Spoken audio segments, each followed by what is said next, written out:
Class, my name is Josh Williams, and today I'm going to be talking about mastering effective communication in the workplace. This is something that's very important because communication really happens everywhere, and it's something that's very important for just any task that you'll get yourself into. At the end of this presentation, I hope you guys will be able to communicate intelligibly and professionally within your workplace. Use techniques for active listening, which is something that is extremely important for communication. Understanding the influence of nonverbal communication, which is something that not a lot of people realize that they do. Handle disagreements and obstacles at work with effectiveness, and boost communication for clarity and teamwork. All of these things are extremely important that hopefully you guys will be able to take something away by the time I'm done with this presentation. Some things that we'll talk about today is the significance of communication and the basics of being a successful communicator. Some techniques for active listening. Communication skills without words, which is related to nonverbal cues.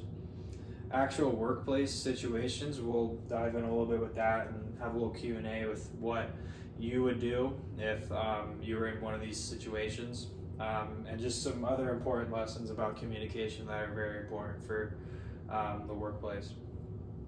So the significance of communication, every year poor communication costs American companies money.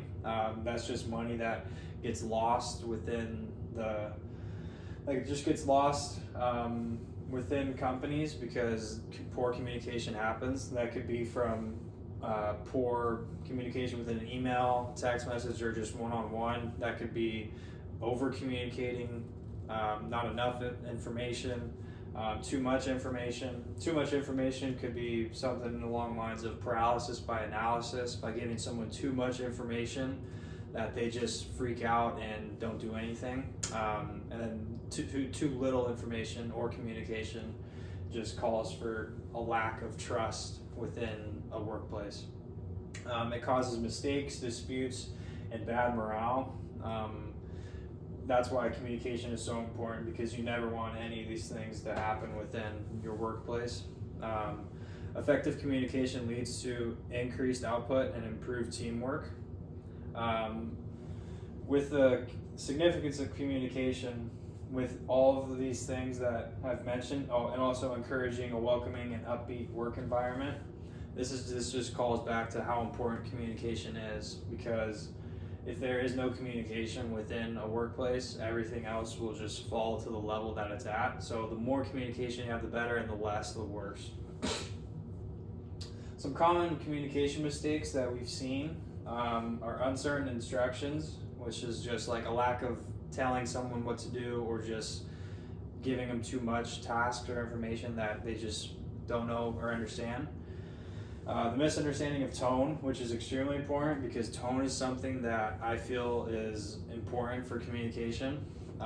If there's a lack of tone or too much tone, that could come off as attitude, and that attitude, it greatly it allows you to understand what other people are trying to get across to you with your communication.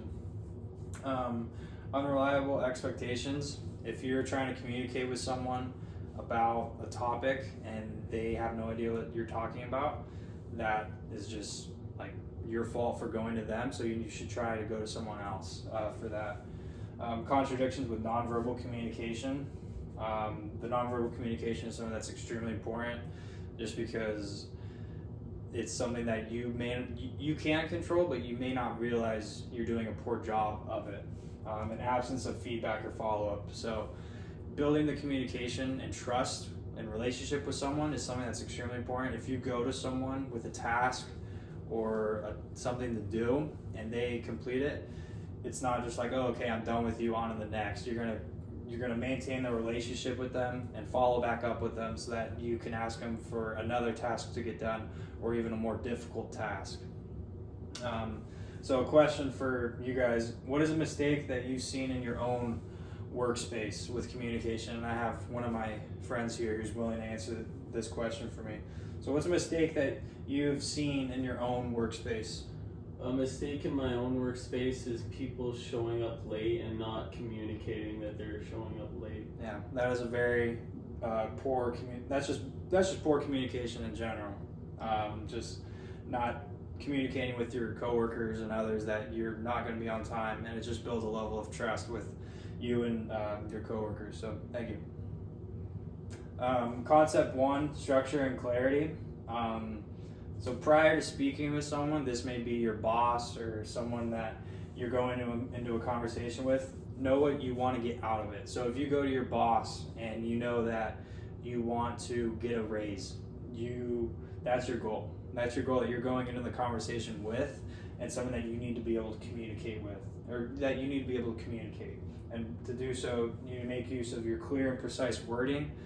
Try and be super confident and just be very clear with what you're saying and how you're going to say it.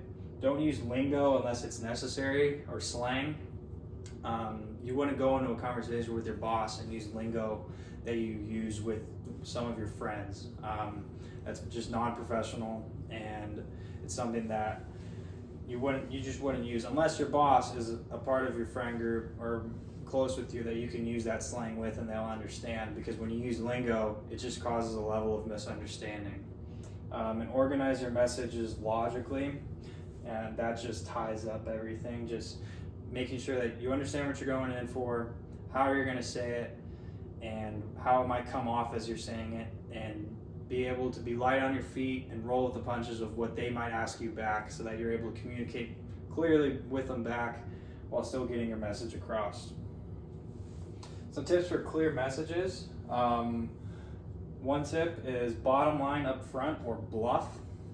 That just means getting the bottom line of what you're trying to talk about up front, and just being open and honest with whoever you're talking to, and getting your point across. Going from important points to supporting information to a call to action is something that's very important. An example could be going to your boss with a list of things that you feel could be better within the workspace. Some supporting information could be, okay, I know that this is bad because this happened, here's why, and then what are we going to do about it? The call to action. The call to action ties everything back with, and it has you gain a response and an action for what you're going to do for it. Maintain a clear and precise wording during your emails.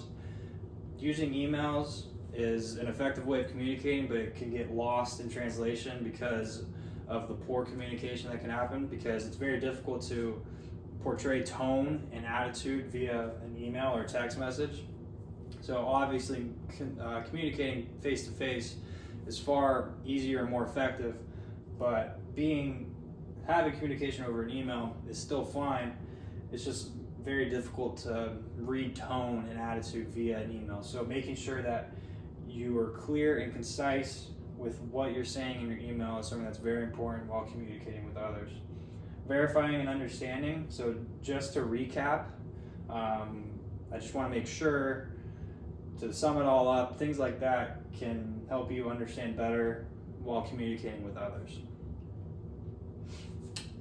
Concept 2, active listening. So active listening is something that you do while you're talking with someone else. It's responding to what they're saying, actively listening to them, engaging in a conversation, asking questions about what they're saying. So paying close attention, which is very self-explanatory, giving them the time of day, showing them their respect.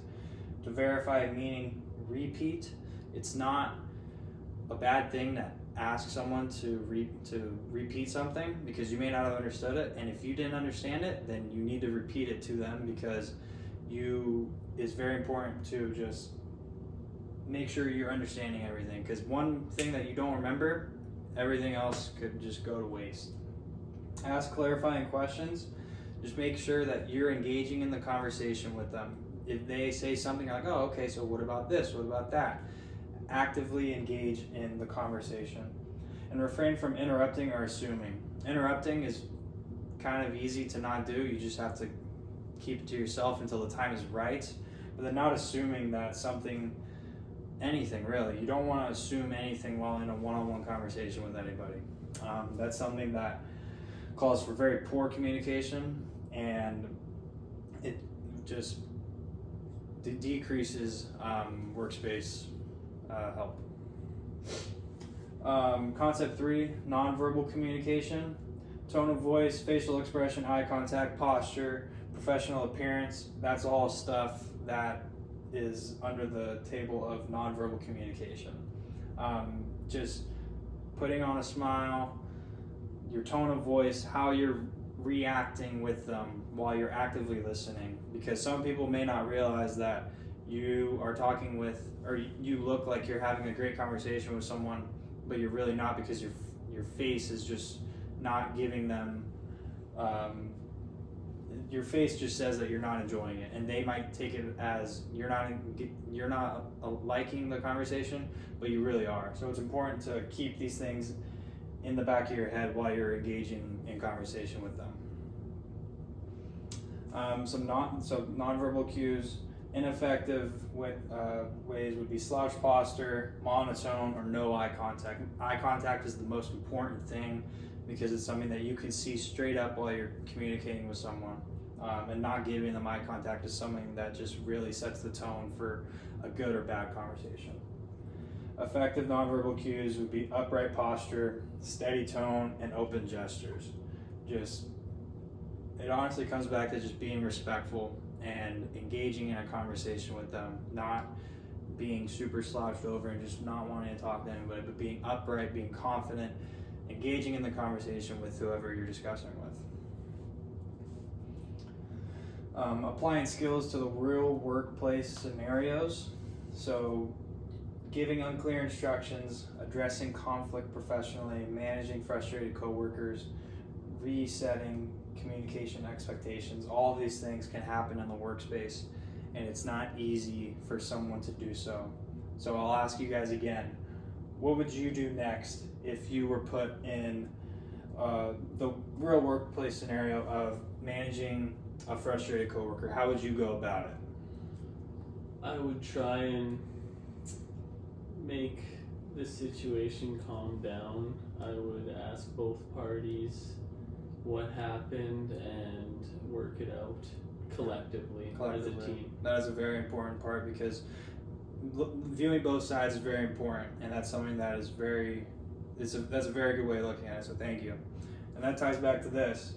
Take a moment to control your response. Be quick to patience and slow to anger.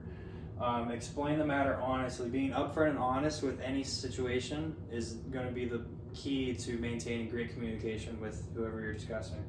Actively listening to the issues. Being able to listen to an issue that may be happening with you, but saying, hey, I understand, but this is what we're going to do. I understand where you're coming from, but this is where we might want to be going towards and working for. Answering in a straightforward, solution-focused manner, focusing on what we're going to do next, and not just pushing it off to the side and saying, hey, like, I don't know, I don't think this is going to work, but on the other hand going, no, this is what we're going to do, this is how we're going to go about it, and this is how we're going to move forward. And verify the next steps, like I just mentioned. Just understanding, setting a plan for what's going to happen next so that this doesn't happen again, whether it be big or small. So I'll open the Q&A to you guys if you have any questions. Some questions that I've just put up here is, what's the most productive communication method? How to shift the conversation from negative to a positive tone? And what do I do if there's a lack of communication? So if you have any questions, let me know. Yeah, I have a question. What do you do if there's a lack of communication? How do you address that?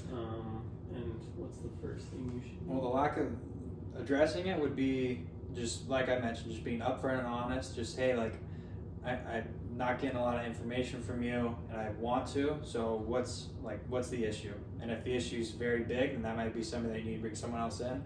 What if it's small? Because it may just be like it may be an easy fix. Just, hey, I forgot that I haven't been communicating with you, so that's my fault. I'll wear it.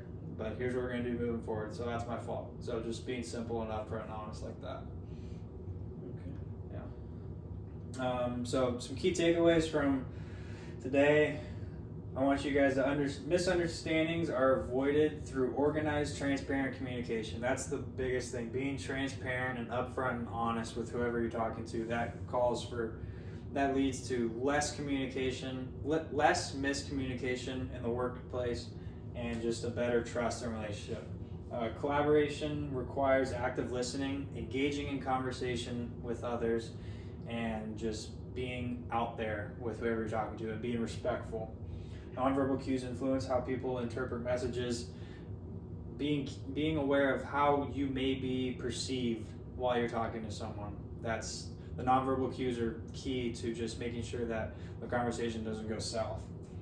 And one thing I challenge is I want you guys to use a new ability that you may have learned over the weekend. It's the holiday season. Everyone's want to be cheerful and everything, and you don't want to come off as poor and just in a bad mood. So go out there and be happy, really. So thank you guys. Thank you to Nolan Sparks, and happy holidays.